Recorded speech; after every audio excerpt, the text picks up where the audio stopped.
ಎಲ್ಲರೂ ಹೇಳಿ ಶ್ರೀ ಪರಶುರಾಮರಿಗೆ ನಮಸ್ಕಾರ. ಶ್ರೀ ಪರಶುರಾಮರಿಗೆ ನಮಸ್ಕಾರ.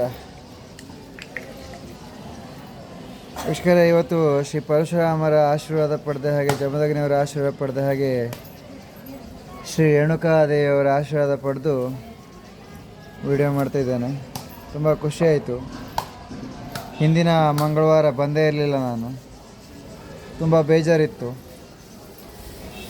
ಈ ಮಂಗಳವಾರ ಬಂದು ಆಶೀರ್ವಾದ ಪಡೆದ ಹಾಗೆ ನೀವು ಕೂಡ ನೋಡಿ ಪರಶುರಾಮರ ಆಶೀರ್ವಾದ ಪಡೆಯಿರಿ.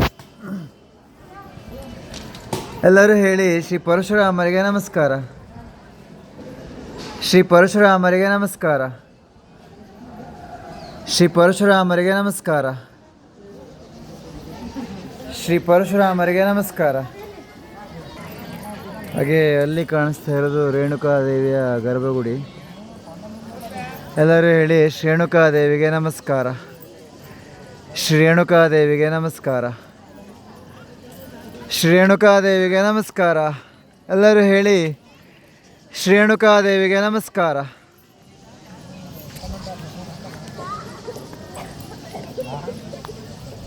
ಶ್ರೇಣುಕಾದೇವಿಗೆ ನಮಸ್ಕಾರ. ಹಾಗೆ ಇಲ್ಲಿ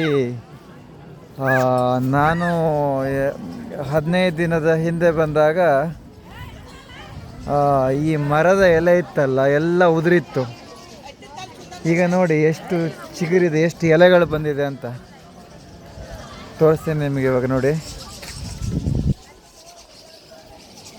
ಇಲ್ಲಿದೆಯಲ್ಲ, ನಾನು ಹಿಂದಿನ ಸಾರಿ ಬಂದಾಗ ಈ ಮರದ ಎಲೆ ಎಲ್ಲ ಉದುರಿತ್ತು, ಒಂದು ಎಲೆ ಕೂಡ ಇರಲಿಲ್ಲ.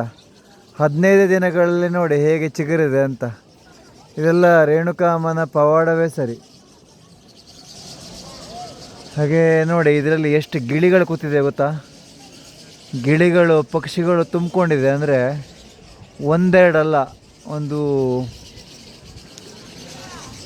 500ರಿಂದ 1000 ಇರ್ಬೋದು ನೋಡ್ರಿ. ಆ ಮರ, ಈ ಮರ, ಮತ್ತು ಇಲ್ಲಿ 4 ಮರಗಳಿದೆಯಲ್ಲ, ಎಲ್ಲ ಪಕ್ಷಿಗಳೇ ತುಂಬಿಕೊಂಡಿದೆ. ವೀಕ್ಷಕರೇ ನೋಡಿ, ಕಾಣಿಸ್ತಾ ಇದೆಯಾ?